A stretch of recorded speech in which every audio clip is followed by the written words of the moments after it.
Are we actually live, Sarah?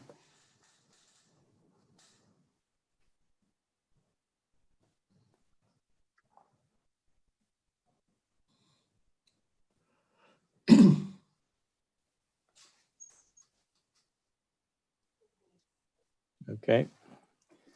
Right, we are live now, so welcome everybody. Before I start the business of the meeting, I will go to each committee member to confirm that they can hear and be heard. It is a legal requirement for me to do so. Please advise me at once if at any time during the meeting you experience any technical difficulties that prevent you from hearing or being heard. I remind members of the committee that you will only be able to vote on the application before the committee if you have been present for the whole of the presentation and discussion on that application. I will now call each councillor's name in turn. Please speak to confirm that you are able to hear me, and I will confirm in response that I can hear you. Councillor Graham Andrews, I don't believe is with us yet. Councillor Paul Andrews. I can hear you, Chair. I can hear you. Councillor Polly Andrews. I can hear you, Councillor Hardwick. And I can hear you. Councillor Fagan. Yes, I can hear you. I can hear you. Councillor Foxton, not present yet. Councillor Hunt. I can hear you, Chairman. Thank you, and I can hear you too. Councillor James. I can hear you. And I can hear you too, thank you. Councillor Johnson. I can hear you. And I can hear you too. Councillor Milmore, not present yet. I'll go back. Councillor Graham Andrews, can you hear me? Can you unmute yourself? John. Good morning. Yes, I can hear you. Thank you very much. And I can hear you. Thank you. Councillor Milne. Yes, Chair, I can hear you perfectly. Councillor Foxton. Are you able to hear me? Can you unmute yourself? Okay, so I go now? Lovely. Can you hear me? I can hear you. Thank you. Perfect. Councillor Roan. That's lovely. Thank you so much. Yeah, morning, Chair, loud and clear. Morning. I can hear you too. Councillor Selden. Loud and clear. Thank you, Chairman. And you as well. Councillor Stone. I can hear you, Chairman. And I can hear you too. Councillor Watson. Yes, I can hear you, Chair. Thank you. I can hear you. I think that's everybody. If I invite Mr. Bishop now to introduce all the officers that will be conducting this meeting. Thank you. Thank you, Chairman. My name is Kevin Bishop. I'm the Lead Development Manager for Planning Services. Item number 6 today, land at Greyfriars Bridge, Hereford. Simon Withers will present the case. Item number 7, the farmstead southeast of Bage Court, Dawston. Ollie Jones will present that case. Also in attendance, Chairman, we have the governance team of Tim Brown and Sarah Buffery. And legal advisor to committee today is Dawn Evans. Thank you, Chairman. Thank you. Now, I would like to request that the public speaker for agenda item 6, attending as a virtual attendee, Mr. Binnersley, a local resident, is admitted into the meeting.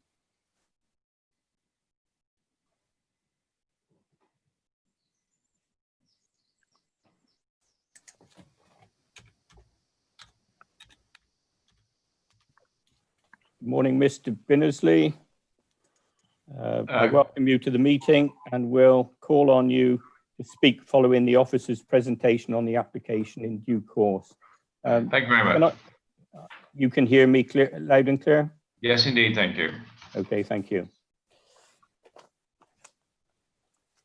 I would like to welcome everybody to today's meeting. The council is video and audio streaming this meeting live on the internet and making an official recording. The recording forms part of the public record of the meeting and will be available on the council's website. Please note that it is a legal requirement that every member attending the virtual meetings is able to hear and where practicable, see and be heard, and where practicable, be seen by the other members in attendance and the public watching. So I ask that you please have your audio switched on, and where you are able to do so, you also have your video switched on. I believe everybody has managed to do that. Please remember what you say and do in this meeting has a global reach, and your words and actions should be chosen carefully. Can I also remind members to ensure that they are wearing their headsets while listening and speaking during the meeting. This will ensure that the audio quality is of the highest quality, possible quality, and background noise is significantly reduced. As these are extraordinary circumstances, there are some additional points for members and officers to be aware of. As part of our meeting etiquette and in line with our normal committee practices, all microphones apart from mine will be placed on mute at the start of the meeting. I will run through the agenda in the customary way. When you wish to speak, please use your hand button against your name in the participants list, which should be on the right-hand side of your screen. I will then invite you to speak. You may then unmute your microphone. Please do not raise your physical hand, as I do not want to miss anybody who may wish to speak. Please note that the chat facility has been switched off to ensure that members' contribution can be offered through the spoken voice and for the public record. Please ensure that all mobile devices are switched off to prevent interference with the audio and the video system. Members are reminded that speeches are limited to 3 minutes. Last time we had John Coleman assisting as well with a clock. We might not have that facility available this time visually on the screen, but if anybody is getting over their 3 minutes, I will interrupt. Public speaking arrangements. Please note that as part of the virtual meeting format, those registered to speak in accordance with the public speaking procedure, namely the parish council, objectors or supporters, are able to participate in the following ways: by making a written submission, by submitting an audio recording, by submitting a video recording, or by speaking as a virtual attendee. I will deal with these formats in the following way. For statements received by email, the legal advisor, Mrs. Evans, will read that statement out. For statements received by audio or video, the recording will be played live for the meeting. And for virtual attending members of the public, I will invite them to speak in turn via the audio, video, live during the meeting. Those registered to participate in the public speaking procedure have been requested to submit a written submission as well as a backup. If we experience any technical difficulties and this cannot be overcome promptly, the written submission will be used to ensure that the relevant representations are presented to the committee. For the avoidance of doubt and for the public record, I and my committee members and attending officers have not seen or heard the statement submitted under the public speaking provisions. Right, I now move forward to apologies for absence. And Mr. Brown, have we received any apologies for absence? No, Chairman, but I think Councillor Millmore has just joined the meeting, so you might want to just confirm that he's there. Is that right? Has he just joined? Certainly will. I can see. Councillor Millmore, can you hear me?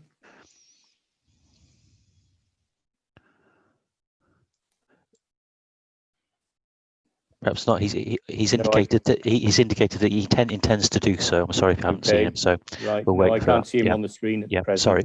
Okay. Hopefully, he will join us before the start of the first application. So we've no named substitutes. I now call for declarations of interest. First on the list, Councillor Roan.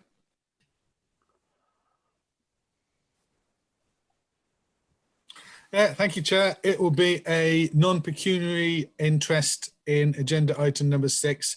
I own a piece of property that is adjacent the part of the site area. Okay, thank you, Councillor Roan. Councillor Mill. Yes, thank you, Chair. And on the same item, I should declare that in January 2019, I made a representation as private individual mill, obviously before I was elected to the council.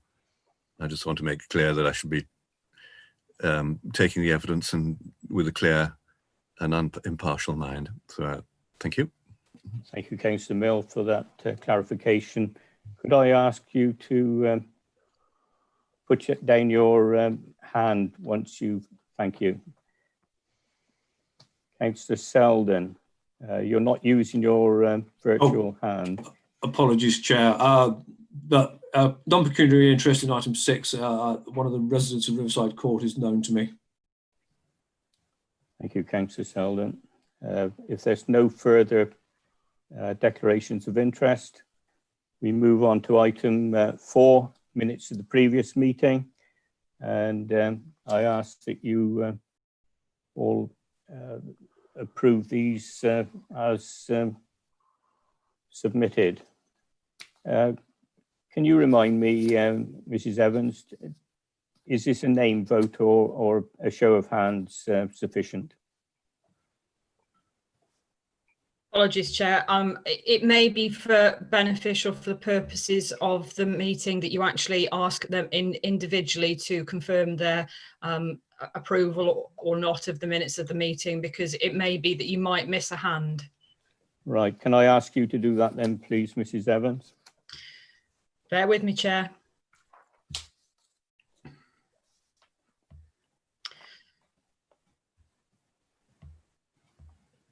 Okay, so for the minutes of the meeting, can I run through each member in turn and ask for confirmation of either approve or not approve the minutes of the meeting from the 12th of May?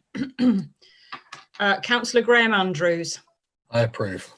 Councillor Paul Andrews. I approve. Councillor Polly Andrews, I don't believe you were there last month, is that correct? You're muted, Councillor Andrews. Can you hear me now? Yes. I was not present. Thank you for the clarification. Councillor Fagan. I approve. Councillor Foxton. I approve. Councillor Hardwick. I approve. Councillor Hunt, remind me, I don't believe you were there last meeting either. No. Point correct, I wasn't. Thank you very much. Councillor James, I think that's the same for you. You weren't in attendance either. Yes. Thank you very much. And the same for Councillor Johnson. I don't believe you were there either. Correct. Thank you very much. Councillor Milmore, we know haven't got with us at this point in time. Councillor Milne. 4, approve. Thank you. Councillor Roan. Yeah, approve them. Councillor Selden. Approve. Thank you. Councillor Stone. Again, I don't think you were in attendance last meeting. Is that correct?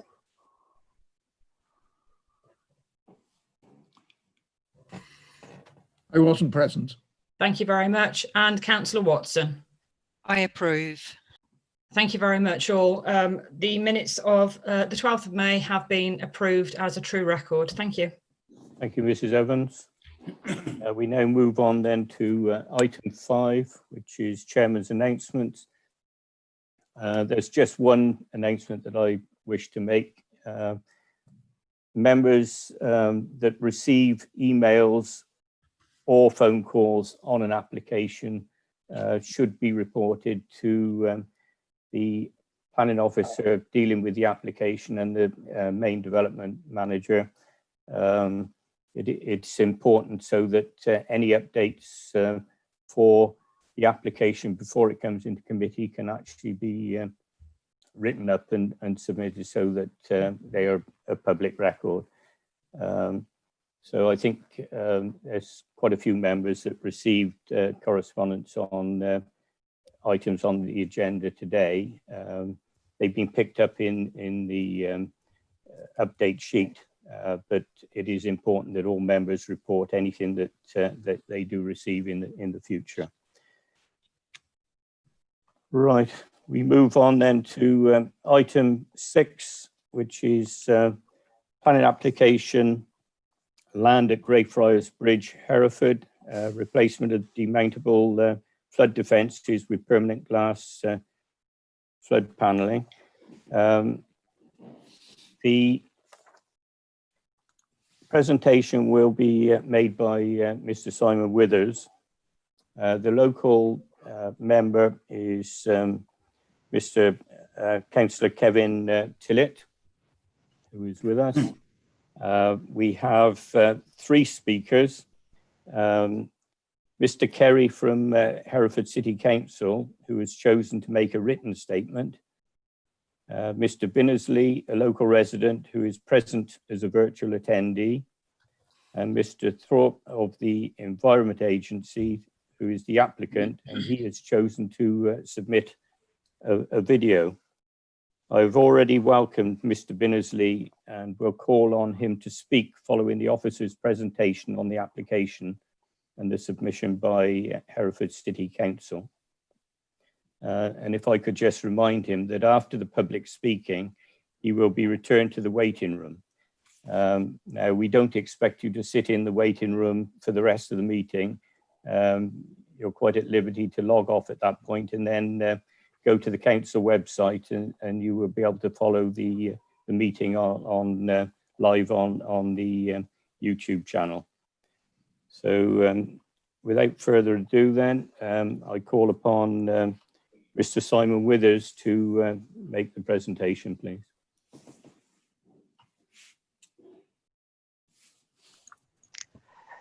Thank you, Chairman. I'll just wait for the slides to arise on your screen.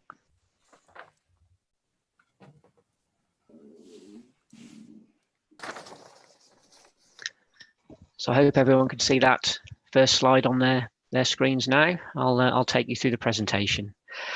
The broad location of the application site is demarked by the red star and is found on the south side of the River Wye. The proposal under consideration has a number of distinct elements, the most controversial being the replacement of the existing demountable barriers with permanent glazed panels between the Wye Bridge and the Bishop's Meadow playing field. In addition to this, floodgates are also proposed to replace demountable barriers at 3 locations on the edge of the Bishop's Meadow, and a permanent brick and glass panelled wall is proposed under the Greyfriars Bridge, which carries the A49 through Hereford. Next slide, please, Sarah.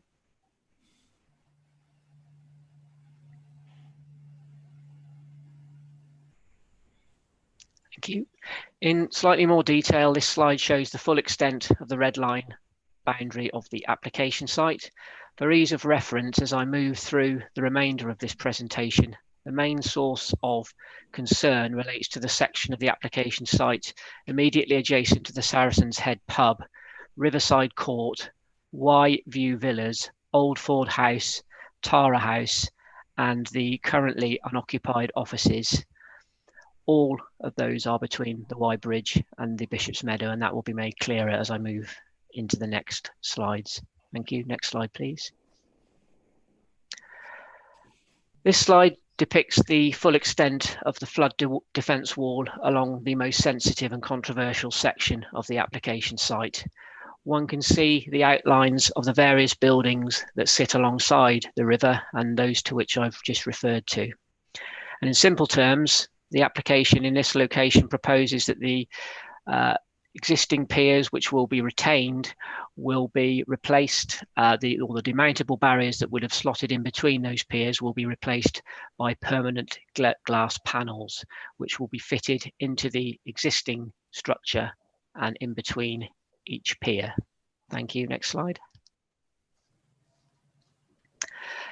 Again, in slightly more detail, on the left-hand side of this slide, the glass panel is shown clearly on the middle slide there, halfway down. It will be 600 millimeters tall, that's 2 foot in old money, and would include stainless steel framing. Specifically, the glazed element would be 520 millimeters deep, while the framing would be 80 millimeters. Of note is that the existing stainless steel supporting rail will be removed, since it will no longer be required to support the permanent glass panels. A photograph of a similar glass panelled flood defence is shown on the bottom left-hand side of that slide.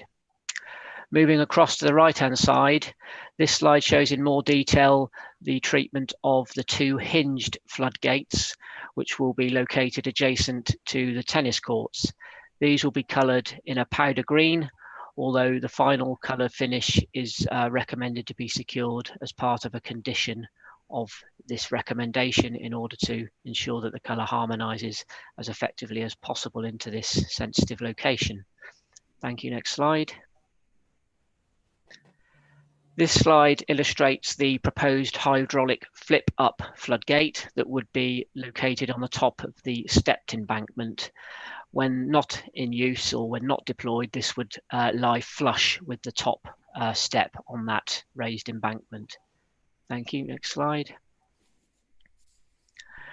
Finally, in relation to the planning submission itself, this image shows the proposed brick and glass panelled wall that would be formed under the Greyfriars Bridge, which principally defends the car park serving the Riverside training complex. Thank you. Next slide. So moving on to the photographs, this is a view from the Grade 1 listed Y Bridge, which is also designated as a scheduled ancient monument. And in this slide, you can see the majority of the properties that are defended alongside this most sensitive part of the application site. And obviously is the location that has attracted most concern and attention. Next slide, please.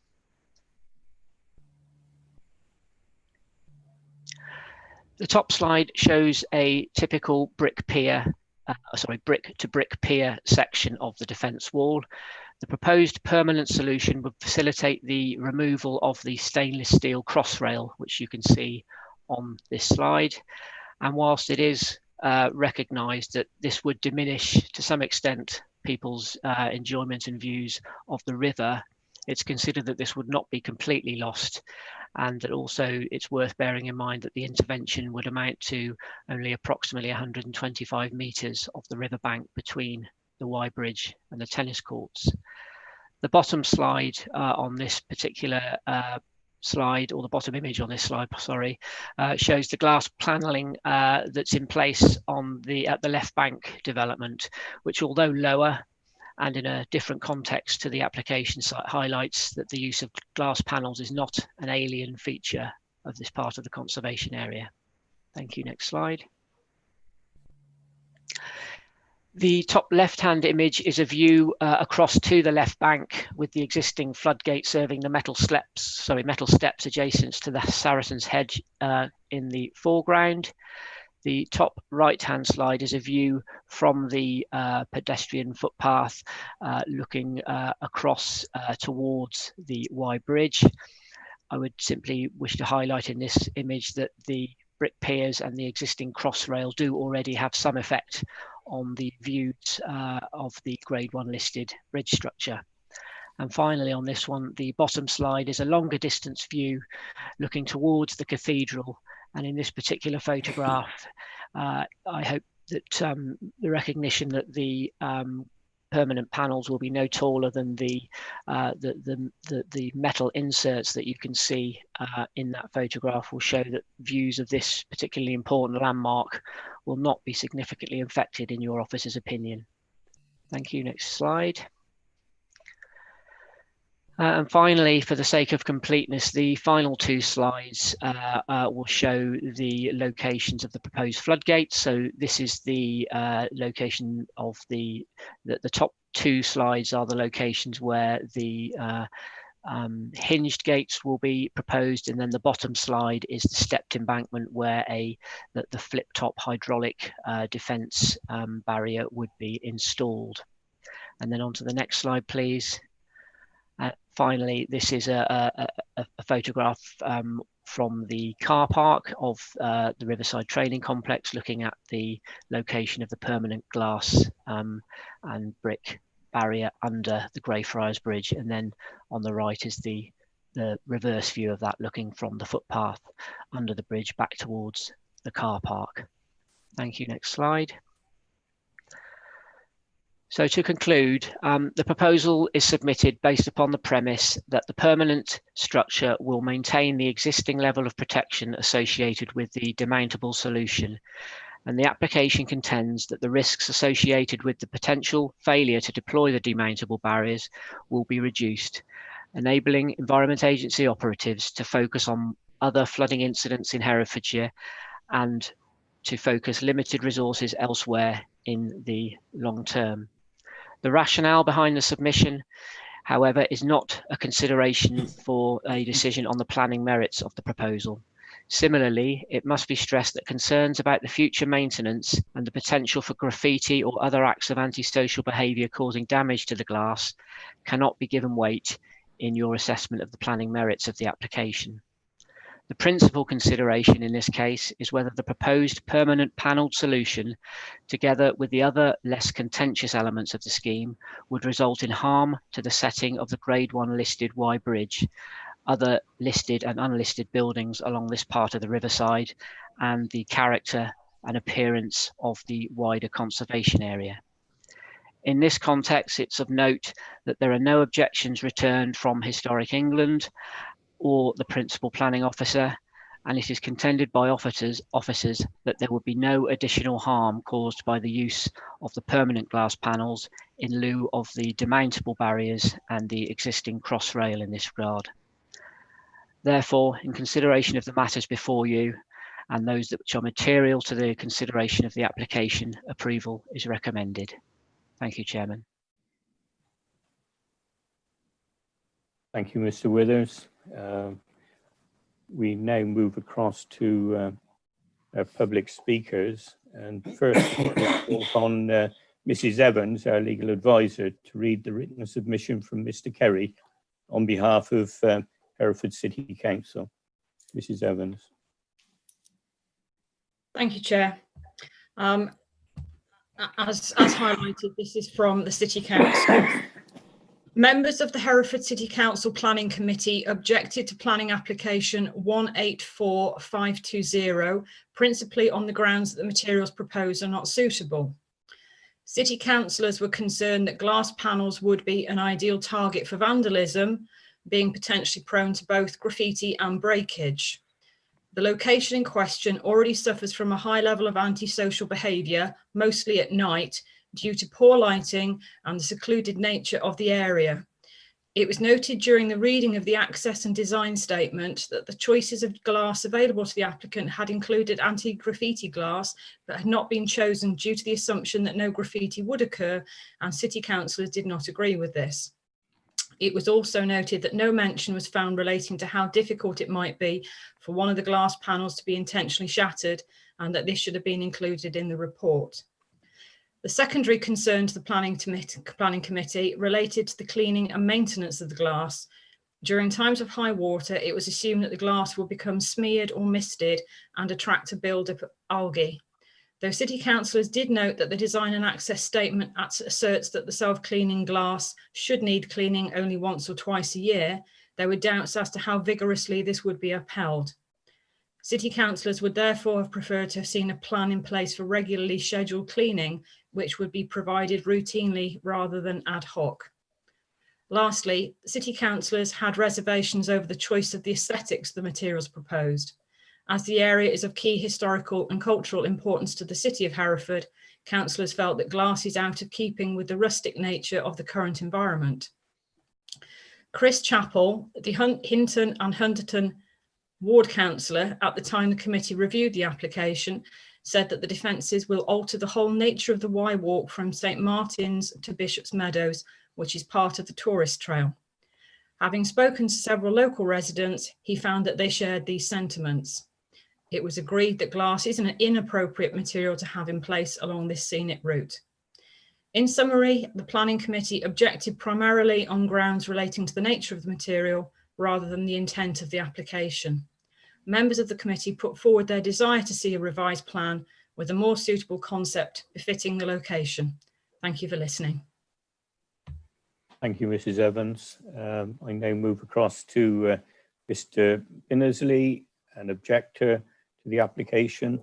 And I invite you to speak now, Mr. Binnersley. You have 3 minutes. Thank you.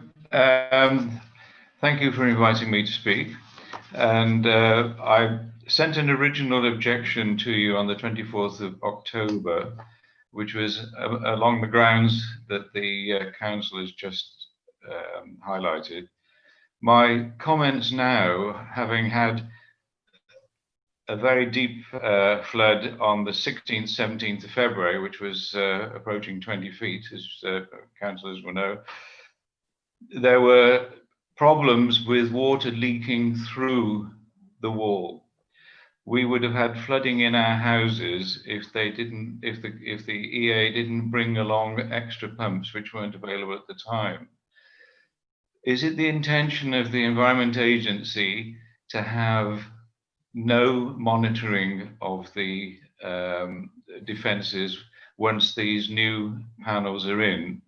Because it seems that it would not be satisfactory for it just to be left there and not attended.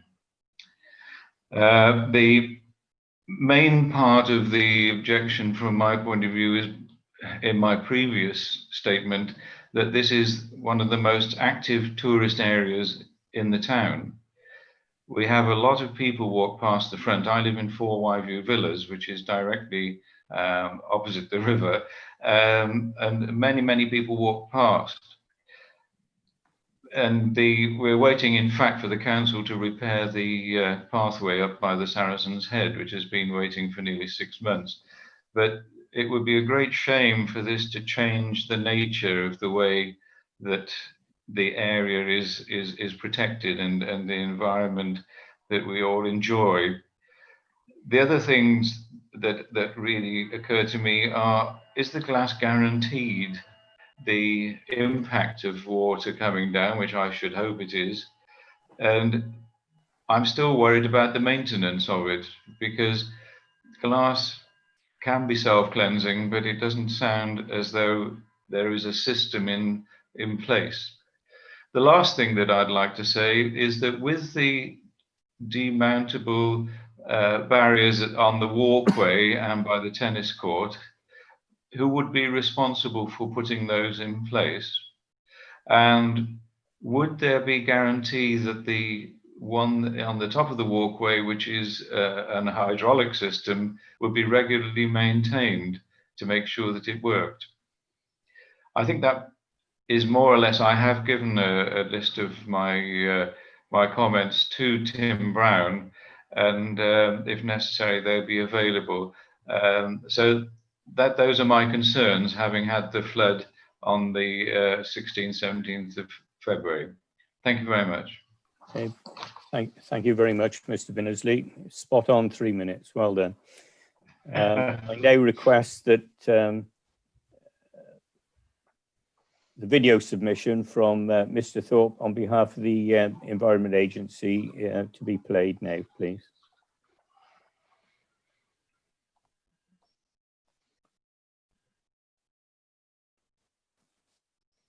Hopefully technology will come to the fore.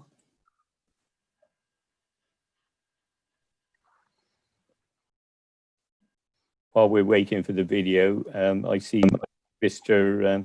Councillor Milmore has now joined us, but unfortunately, because he didn't see all of the presentation, he will not be allowed to vote.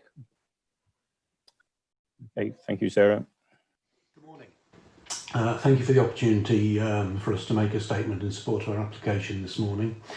My name is Dave Throop and I am the Area Manager for Herefordshire and Worcestershire with the Environment Agency.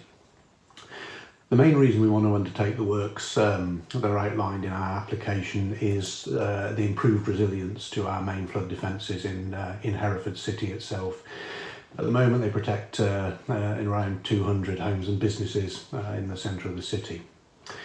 Wherever possible, we try to make our defences passive. And by that, what I mean is neither we nor anyone else has to do much to them before the water rises. And what that does is it takes out quite a bit of the risk involved around the deployment of flood defences. At the moment in Hereford City, it takes a team of operatives around about 6 hours to deploy the demountable barriers into the walls at Hereford. Our application, if it's approved and delivered, will negate the need for that. So the defence will be ready to go at any time. And despite the excellent improvements in forecasting that we've got and the procedures that we've got in place, problems can and do happen to flood defences. We've got some local examples of that. In 2007, we were unable to deploy our defences in Upton because the barriers were stuck on the motorway at the time with the local gridlock. And even as recently as February this year, very fast rises on the River Severn meant that we were unable to deploy all of our defences in Bewdley on time, and that resulted in the flooding of some homes. With climate change, we expect to be deploying far more often, so that risk clearly will increase. There is a modest revenue saving to be had with the schemes, but that would be reinvested locally, but that isn't the primary reason for undertaking these works. In respect to the application itself, we've consulted widely, we've consulted the community as well as statutory consultees, we've listened to concerns and objections, and we've amended our plans as far as we can to take those into account. In summary, we consider this a very important improvement to Hereford's main flood defences. The combination of glass panels and gates, it's a tried and tested system, and it will significantly improve the resilience to the communities that rely on them, and particularly in the face of future climate change, it's inevitably going to result in increased flooding. Thank you for listening to me. Right, thank you, Sarah, for playing that video. I will now request that Mr. Binnersley leaves the meeting by being put back into the waiting room, and I will remind him that he can watch the live stream of this meeting on the Council's YouTube channel. I'd like to thank Mr. Binnersley very much for his submission and wish him a good day. Thank you, Mr. Binnersley. Right, I now move across to our ward member, Councillor Tillett, who will now open the debate. Thank you, Councillor Tillett. Thank you very much, Chairman, and good morning, colleagues. Can I start by putting this application in context? Despite what Mr. Throop has just said, and I have to say it's disappointing that the Environment Agency couldn't have somebody live here today to address some of the issues that have already been raised. But despite what he said about it not being the primary reason, I refer colleagues to the headline on this application, which aims to reduce the whole life costs of the defences and reduce the risk of failure to deploy. So there is no improvement or change to the flood defence capacity for Hereford City. And with due respect to him, there has been no failure to deploy, even in the extraordinary circumstances we have had already this year. So this comes down largely to a cost-saving exercise for the Environment Agency, which they are entitled to do, but we, I think, are also entitled to ask, is this a cost worth paying to the infrastructure and appearance of this particularly sensitive site in the city? Councillors will remember that this application was deferred in February to allow discussions between this council and the Environment Agency. And at this point, I would like to pay tribute in particular to Councillor Hitchener and to Councillor Harrington, who engaged in negotiations with the Environment Agency to try and come to a compromise where we could have local control over these. The barriers would be stored more locally and would be installed more locally. That would both reduce the deployment time, and above all, it would achieve the savings that the Environment Agency sought. However, despite that, the council's best efforts were completely rejected. And you will have seen the letter from the leader of the council urging us to reject this application. Again, it is disappointing there's no one here from the Environment Agency to explain why this very positive suggestion was rejected. Mr. Throop also refers to amended plans. I have not seen any amendment to these plans from when they were first submitted in December 2018. These plans, they have ploughed on with these plans unamended and unwilling to compromise, and that's deeply disappointing. And since December 2018, there's been a large body of opposition. We've heard from one local resident. All the local residents who have contacted me and my predecessor were against this, with one exception. The Angling Association, the City Council we've heard from. As I say, my predecessor, Chris Chappell, opposed this, and now we have Herefordshire Council Cabinet opposing it, and you will have seen the letter from Councillor Hitchener. So what are these objections? Well, Mr. Withers is quite right that we mustn't concentrate too much on the less material facts, but it would be negligent if we didn't at least briefly consider. You've heard very serious concerns about graffiti, and that does matter in terms of some of the policies in the core strategy, in terms of appearance and tourism and so on. Graffiti is prevalent along the riverside. I hope members, well, I sort of hope you saw it in the site visit. Really the whole site from Victoria Bridge all the way through this area, right under Greyfriars Bridge, which is a particular thorn in this ward councillor's side, right up to the intersection with Asda, where a glass-fronted notice board has been defaced and vandalised and graffitied so often that it's now scheduled to be removed and not replaced. I had a meeting in October with Craig Barker and Toby Whitehouse of the Environment Agency, who admitted there was no solution to the graffiti problem, but that they would attend, because it is their responsibility, not ours, they would attend as soon as possible anytime there was graffiti. Well, if this is a cost-saving exercise, that rather negates it straight away. When I pointed that out, it was even suggested perhaps we could put some plastic coating that could be peeled off when there was graffiti on it. Well, if they can peel it off, so can I, and so can vandals. So it's an open invitation to create a graffiti wall. Goodness knows there's one round the corner bordering onto Bishop's Meadow, unofficial graffiti wall that is. We really don't want one along the river. Much has been made also of the disconnect between that walkway and the river. At the moment, it is a direct link and connection, visual, oral, sensory connection with the river. Place a glass wall along that length and that connection is gone. And that is particularly important because that walkway is actively promoted by this council and by the city as a tourism, walking and cycling route. It is a circular walk around the historic core of the city, and we actively promote it. And we are now in danger of disconnecting that route from the river.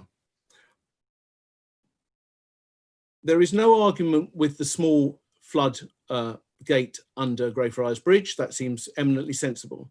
But there are also concerns with these hydraulic and manually mounted gates. They will have to be operated by someone. There is even talk of getting volunteers to do it. Again, when I asked what capacity would these volunteers be serving under, what training would they receive, what measures would there be to ensure cover for holidays or illness, or indeed just absence away from their phone, again, it doesn't seem to have been thought out. And if the Environment Agency are going to have to come down themselves to do it, again, this negates this cost saving, which is a primary concern. But above all, the major concern is the setting and the appropriateness of this glass wall. We are not talking about some swanky wharfside development in a city setting. This is not the left bank, even though it is opposite it.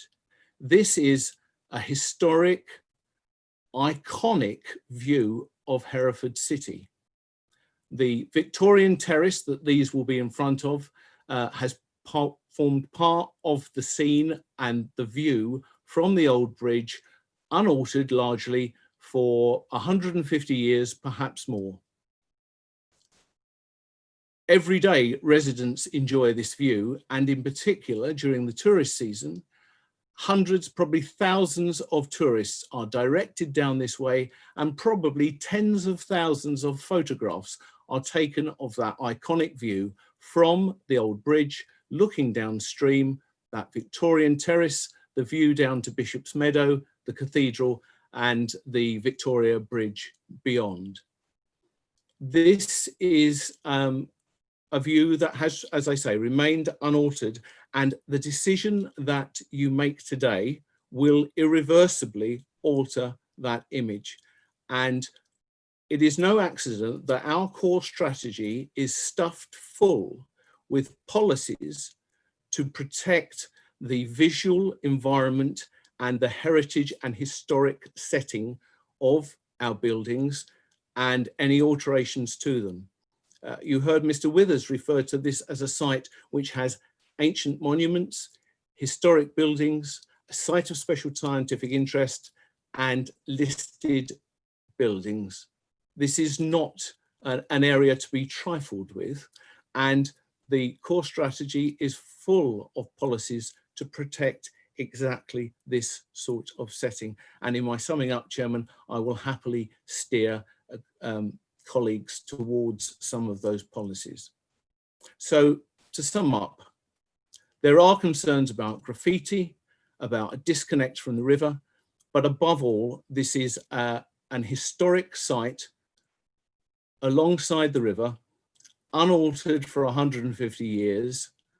The decision today will materially alter it irreversibly, for no gain to the defences, for no real improvement in flood risk, purely as a financial cost-saving exercise for the Environment Agency. And I would urge you to reject it. Thank you, Chairman. Thank you, Councillor Tillett. We now move to the debate, and I'm looking for somebody to make the first submission. No hands up yet. Councillor Roan.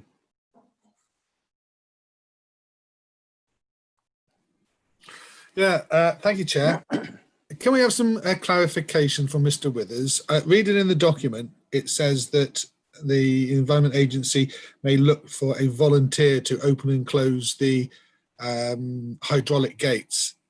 And at the same time, it's also the fact that they're hydraulic gates, you know, you've got to have some sort of training. Now, with regard to this, there's also no, to these magical hydraulic gates, there's also no reference that I can find about servicing them.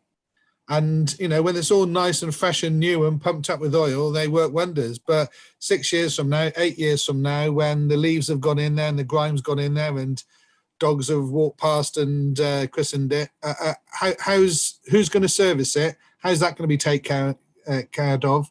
And of course, that will brings you on to the servicing level is how often are these panels of glass going to be cleaned? A couple of people have said, so if I can ask Mr. Withers-Atman, a couple of members have said that this area does draw vandalism. There is an element of vandalism and graffitiing everywhere. And to say this draws a lot, I'm sorry, it doesn't. And you're talking here to a person who is extremely anti-litter minded. There isn't a huge amount of litter down here. There is a small amount of spraying, but to paint this to the members of this committee that this is some sort of grotty hotspot, please, members of the committee, it's not. It does have its challenges, but everywhere does. I don't see a problem with the glass panels. I'm not in favour of this application, and I'll be voting against it. But I don't have a real problem with the glass panels. If we didn't want glass panels along the side of the river, why did we say yes to them on the left bank development? In my opinion, that sets a precedence. But my overall feeling is that to have those glass panels there, which will take it above head height, you will distract from the beauty of the river because you will be separated from it. So I'll be voting against it. But could we just have a little bit from Mr. Withers, please, about whether it's a trained person, a volunteer? I've got a picture in my head of a little local wandering up, lifting up a barrier and tightening it. I have seen those demountable defences go in place. They are aluminium. They don't weigh very much at all. They're extremely easy to pop in, and you tighten them up with an Allen key, and the rubber seal then seals it. It certainly ain't rocket science to put them in and take them out. And I think that we are making a mountain out. Through you, Chair, Mr. Withers. Okay, thank you. Mr. Withers, if you'd like to respond, please. Yeah, thank you, Chairman. I'll try. Obviously, my understanding, and I have to say it is an understanding in relation to the maintenance and specification of the floodgates and glass panels, is that the Environment Agency would maintain responsibility for their deployment, and that they would be fitted and maintained in accordance with the manufacturer's specifications, which is the limit of the responsibility that I think I can suggest is relevant to the consideration of a planning application. Now, I can't say anything more than that as to whether the Environment Agency have future plans to devolve that responsibility. But in readiness for today's meeting, I did speak with the officer, the project officer that's leading on the application, and he has advised that the Environment Agency would maintain full responsibility for that maintenance, and they would be monitoring activity and the possibility of further failings during flood events. That's as much as I can advise at this point in time. Right, thank you, Mr. Withers. Councillor Paul Andrews, you did have your hand up. Have you decided not to comment now? You're muted. Can you unmute yourself? Here I can. Sorry about that. I pushed the wrong button. Okay. Yes, couple of comments I'd like to say and questions. Obviously, we've seen the letters and the objections and the comments from the City Council, and obviously from our leader of our council. Couple of questions really. Number one, where are these barriers actually kept at the moment? Are they kept locally? Do they come from Birmingham? Or where the people come from Birmingham? Regarding sort of graffiti and glass and everything else, and if it's going to be marked, well, that's something else that needs to be looked at. It's not a measure, but I think with what the comments are from the local people and that, the views that we have there, I think this is going to could cause a problem. But my main question is, I'll go back to it. If these barriers are kept, where are they kept? If they're kept locally, the council has said they were willing to do a programme of actually putting them in ourselves, having people trained to do that. So it's local people or locally trained, operatives that can come quicker than before. And I think that could solve a bit of the problem. But one thing I'm going to say is I won't be supporting this application. Thank you. Thank you, Councillor Andrews. Mr. Withers, did you want to make any comment? Excuse me. My understanding is that the panels are currently stored at the sort of Balfour Beatty depot at Rotherwas, but I can't actually I can't guarantee that is a fact. I understand again that the conversations that took place between Councillor Hitchener and Councillor Harrington and the Environment Agency indicated that there may be a more local storage arrangements that could be used. But I think my advice, my overall comment on that is that we can't, or I would not be recommending that you give significant weight, or any weight, in fact, to the whys and wherefores of the current arrangements. I think one needs to focus on, whether or not the proposal that's in front of you is acceptable or not in terms of its environmental impact. I'm fully aware of the cost issues and the concerns around deployment, but I think from a planning point of view, the focus needs to be on the physical impacts of this proposal on the the heritage assets that have obviously been talked about separately in parts of this debate. Thank you. Okay, thank you, Mr. Withers. Councillor Watson. Good morning. My questions are to Simon and Mr. Withers. I haven't seen a business case about the permanent glass flood walls, but my questions are, what are the actual whole life costs of the implementation of 125 metres of glass flood walls? How many days have the demountable flood defences been used since their implementation? And would the cleaning of the glass panels go to be a Hereford City Council cost? And lastly, is that I am like my colleagues, I won't be supporting this application because I would rather that the expense of the permanent glass flood walls be used to employ more environmental agency staff, which is a longer term solution, and they can be working on a whole range of issues that we face with the River Wye. So I'll leave my debate for the moment. Thanks. Okay, thank you, Councillor Watson. Mr. Withers, do you want to come in at this juncture to respond to those questions? I think there were three questions that I noted down there. One in relation to the whole life cost of the project. I don't know the answer to that. And again, I'll reiterate that it's not relevant to the consideration of a planning application. In terms of the number of days that the demountable barrier has been in place, I can't say for sure. I mean, I think before the event in February, there may be other councillors more local who can clarify this. I think I could count on one hand the number of days that the barriers had been in place before that date, but obviously they were in situ for quite some time as a result of this most recent event. And then the final question, I think, was about the maintenance costs and who would be responsible for that. That quite clearly would lie with the Environment Agency, not with any other, not with Herefordshire Council, and certainly not with the City Council. Thank you. Thank you, Mr. Withers. We move across to Councillor Milne. Yes, thank you, Chair. This case centres principally around our interpretation of policy LD4 on historic environment and heritage assets, as Mr. Withers and Councillor Tillett have explained so eloquently.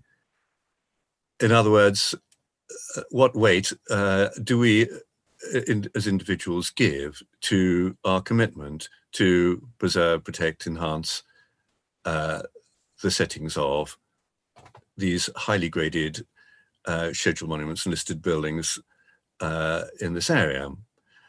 And obviously I do have, as Councillor Tillett does, as the Neighbour Ward Councillor, a lot of familiarity with the site and understanding of the issues.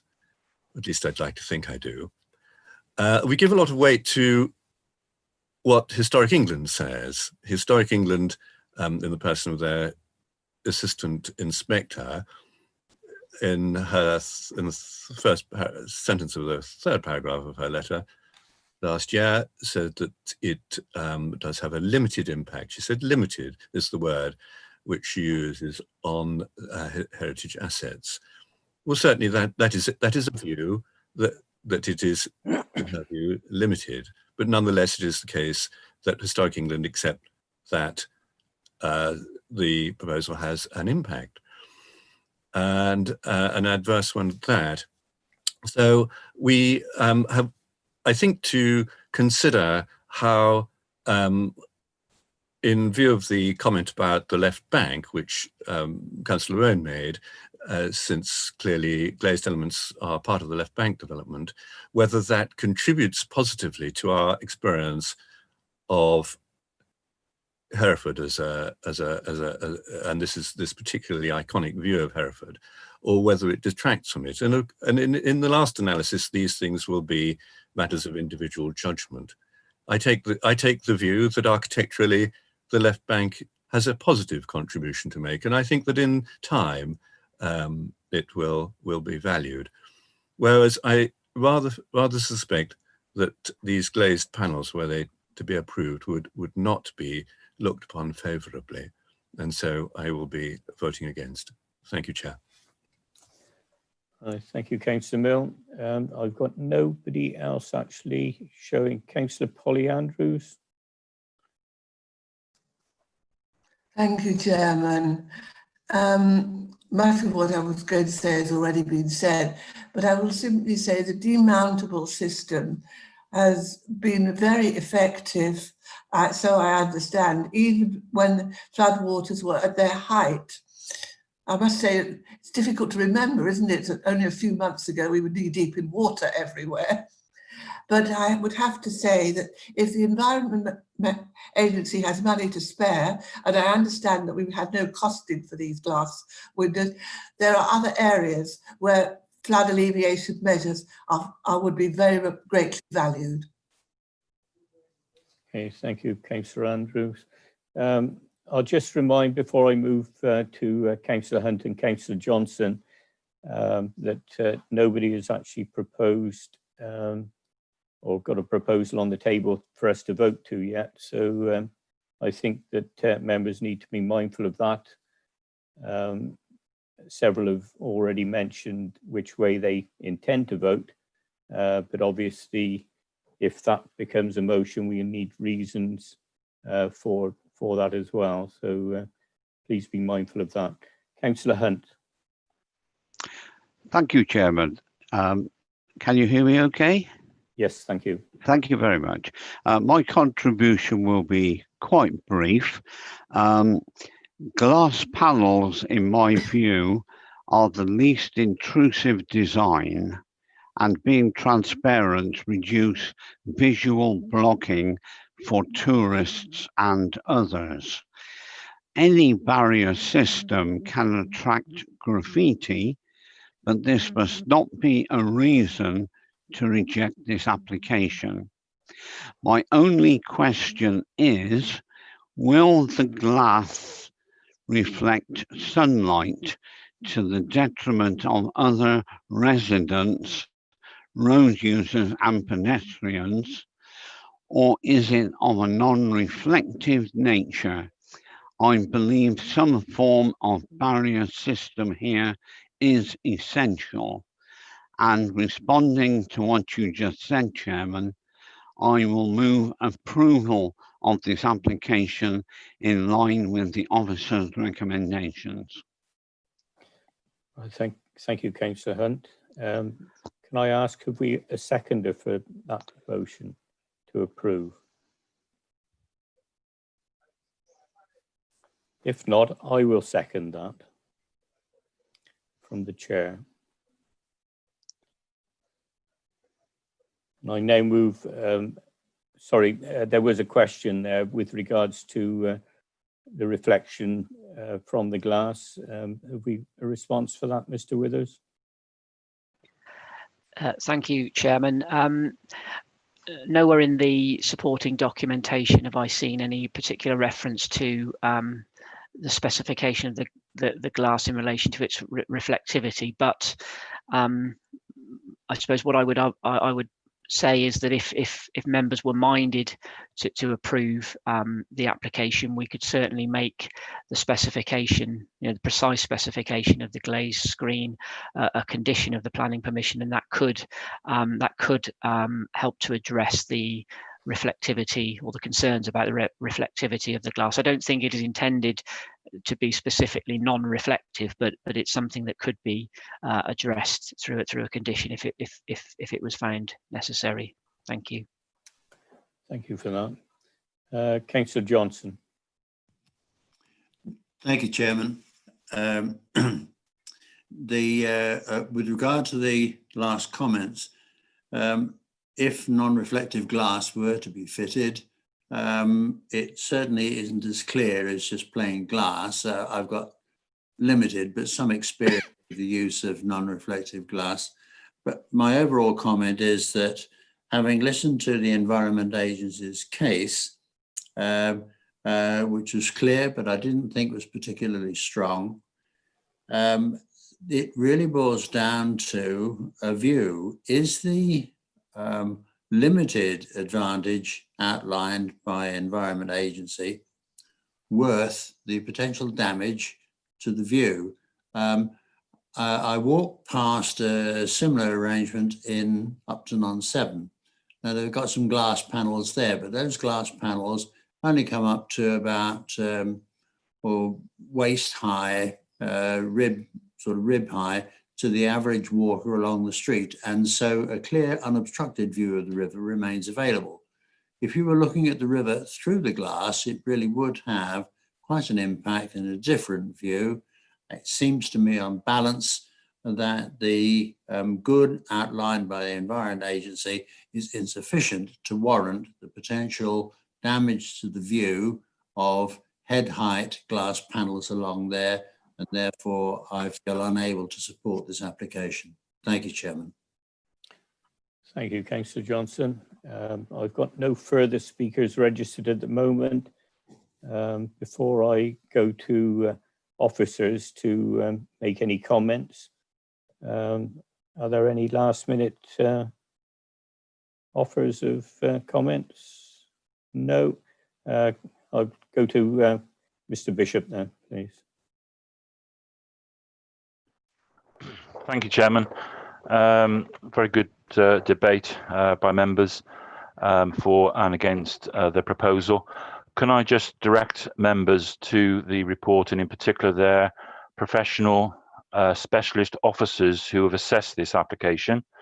And you'll see under the statutory consultees, we've got no objections from the Historic England, no objections from Natural England, no objections from the Council's Archaeology Officer, no objections from Highways England, no objections from the Council's Historic Buildings Officer, no objections from the Council's Ecology Officer, no objections from the Transportation Officer, no objections from the Public Right-of-Way Officer, and no objections from Land Drainage. So all your professional specialist officers raise no objections to this application, and that also includes no objections from the Council's Health, Safety and Resilience team who have identified there is a benefit in having a permanent barriers as opposed to demontable defences. It's quite clear, Chairman, that there is no specialist advice which is offering support for refusal of this application. Thank you. Thank you, Mr. Bishop. I now go across to Councillor Tillett to make his final comments before we go to a vote. Thank you. Thank you very much, Chairman, and thank you, colleagues, for listening and participating. If I could just pick up a couple of tiny points. Councillor Owen, I wasn't trying to depict the area that we share as a grotty hotspot, I think were your words. And you're right, graffiti does occur everywhere. The concern that I have and the residents do is that we are erecting an additional screen, wall, and an additional opportunity for people to add graffiti. With regard to the left bank, you are quite right. And as Councillor Milne refers to, I think the glass panels along the front of the left bank are entirely in keeping and match the architecture. What is proposed here is completely against the architecture and does not match the buildings or the setting that they will be placed against. Councillor Hunt, in proposing, says that a permanent glass barrier is the best sort of barrier. Well, I'm sorry, Councillor, I and many others feel that the best sort of barrier is a demountable one, so that for 360 days of the year, there is no barrier there at all, but free, unfettered access to the river. As several councillors have referred to, the demountable system has worked well for many, many years and has been deployed for just a very few days a year, and some years, in fact, not deployed at all. There has been no problem with this system. There has been no risk of failure of deployment. And if it ain't broke, why fix it? The parts of the core strategy that I feel would more than justify rejection of this. Mr. Withers has highlighted LD1, LD4 and SS6, and I'm happy to go with them, but I would say they give grounds for refusal. LD1, to demonstrate that character of the landscape and townscape has positively influenced design, scale, nature and site selection, protection and enhancement of the setting of settlements and designated areas, conserve and enhance the natural, historic and scenic beauty of important landscapes and features. LD4, to protect and conserve and where possible, enhance heritage assets and their setting. This contributes to the character and local distinctiveness of the townscape, especially within conservation areas. And SS6, proposals should conserve and enhance those environmental assets that contribute towards the county's distinctiveness, including landscape and heritage assets, and especially those with specific environmental designations, including SSSIs, scheduled monuments and listed buildings, all which lie within this application area. But I would also add HD2, which is specific to Hereford city centre, that any changes should enable the protection, conservation and enhancement of Hereford's heritage assets, their significance and their setting. And finally, policy E4, the promotion of tourism by conserving and enhancing the county's unique environmental and heritage assets, ensuring that cycling, walking and heritage tourism is encouraged whilst having special regard for the visual amenity of such routes and for the setting of heritage assets in their vicinity. The core strategy rightly is chock full of protection policies for the visual environment, for heritage assets, and they are there to protect us and the city and the county from inappropriate developments like this. As Councillor Johnson so eloquently put, there might be some marginal benefits, but is it worth the price paying? And on balance, I would say it's not. I hear that many of you think it is not, and I would urge you to reject this application. Thank you, Chairman. Thank you, Councillor Tillett. We have a motion tabled to approve this application, tabled by Councillor Hunt and seconded by myself as chair. Before we actually go to the vote, which our legal representative, Mrs. Evans, will take as a named vote, we need to clarify that members were in full attendance throughout the whole of the debate. and presentation. Now, I noticed that Councillor Millmore actually came into the meeting after the presentation had started, so that automatically removes his right to vote. But I also note that Councillor Paul Andrews left his chair while some of the... so are you did you hear everything? Were you in the room? Can you confirm? I was in the room and heard everything. My video stopped. Your video didn't actually stop because we could actually see I it. went backwards like that. So there you go. I'm still in the room. Thank you. Okay, fine, thank you. So I move across then to Mrs. Evans to take a name vote, please. You're muted, Mrs. Evans. Thank you, Chair, for reminding me. Looking at the item 6, land at Greyfriars Bridge, the demountable flood defences, the motion on the table before you is that planning permission be granted subject to the conditions as set out in the report. And I would add, and any other further considerations considered necessary by officers named in the scheme of delegation to officers. That is the motion before members. You need to vote on that motion. What I need from you is to confirm whether you are for, against, or abstain on the motion to grant planning permission. So if I can start off first with Councillor Graham Andrews. Against. Thank you. Councillor Paul Andrews. Against. Councillor Polly Andrews. Against. Councillor Fagan. Against. Councillor Foxton. Against. Councillor Hardwick. For. Councillor Hunt. For. Councillor James.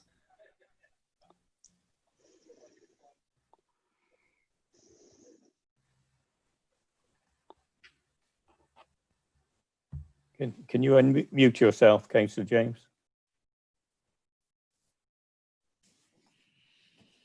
Looks.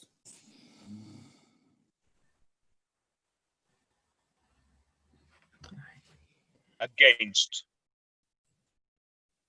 Thank you for the clarification, Councillor James. Councillor Johnson. Against. Councillor Milne. Against.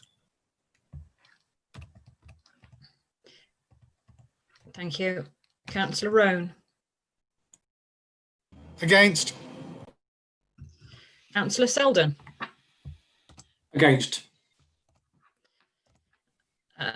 Thank you, members. That motion to grant plan. I haven't been asked. You haven't asked Councillor Stone. Yes, apologies. I just missed off my list. It went over the page. Councillor Stone.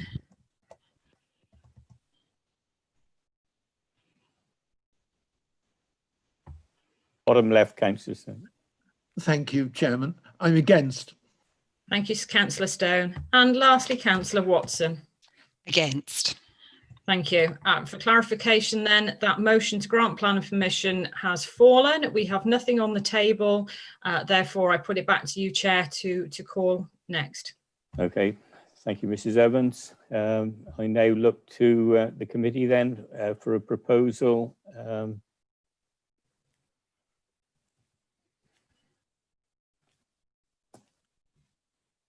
Have we any volunteers to make a proposal?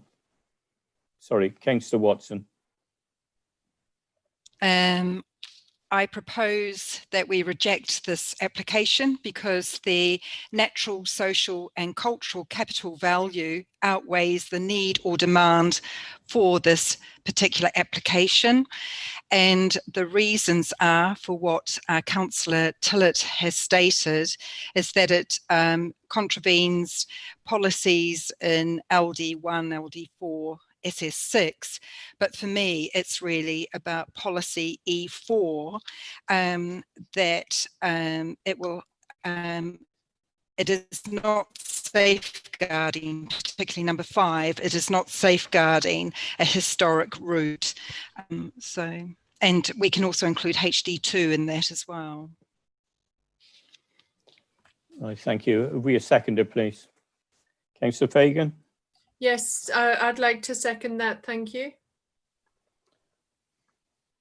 Right, we have tabled then a proposal for refusal contrary, with the proposer being Councillor Watson, seconder Councillor Fagan. I move across then to Mrs. Evans to take a name vote again, please. Thank you, Chair. Can you hear? You're breaking up slightly. Okay, thank you. So referring back then, bear with me, I'm having difficulty. Okay, so we have a second motion to refuse planning permission. And what I have before me is that planning permission be refused and officers named in the scheme of delegation to officers be authorised to detail the conditions and reasons put forward for refusal by the committee on the grounds that the proposal was contrary to core strategy policies LD1, LD4, SS6, E4 and HD2 on the reasons put forward by the mover of the motion, Councillor Watson. Councillor Watson, are you happy with that? Yes, I am. Thank you. Thank I you. would like, is it possible, Mrs. Evans, to actually state about the weightage to actually put in the motion that it is the natural, social and cultural capital value outweighs the need or demand for this application? Because I think for me, the issue is that for the number of days that the demountable panels are used does not, it doesn't make sense from a business perspective to spend so much money on permanent glass flood walls. That's fine, Councillor Watson. As I say, I just needed to highlight the policies, and obviously you can make permissions refused on the basis of the policies that you put forward, but that point of the natural, social and capital will go forward as well. Thank you. Okay. So before we actually go to the vote, Mrs. Evans, do we need to invite the officers to make any comment before the vote takes place? Or no, the comments have already been made at the end of the application. Obviously, okay. The board member spoke, so this is purely on the vote that we have on the motion. Councillor Hardwick, are you happy with Fine. that? I am. Thank you. Thank you. So on the basis of what I've just read out, could I please go through members and ask them if they are for, against or abstain the motion to refuse planning permission on the grounds put forward and the reasons based on the policies? Okay. First of all, Councillor Graham Andrews. For. Councillor Paul Andrews. For. Councillor Polly Andrews. For. Councillor Fagan. For. Councillor Foxton. For. Councillor Hardwick. Against. Councillor Hunt. Against. Councillor James. For. Councillor Johnson. For. Councillor Milne. For. Councillor Roan. For. Councillor Selden. For. Councillor Stone. For. Councillor Watson. For. Thank you. Has been carried, and the application has been refused. Thank you. Okay. Thank you all very much. We are now going to go into an adjournment, which will be strictly 10 minutes. Can I have confirmation that the live stream has been paused and that we are no longer broadcasting live or recording? Can you confirm that, Sarah, please?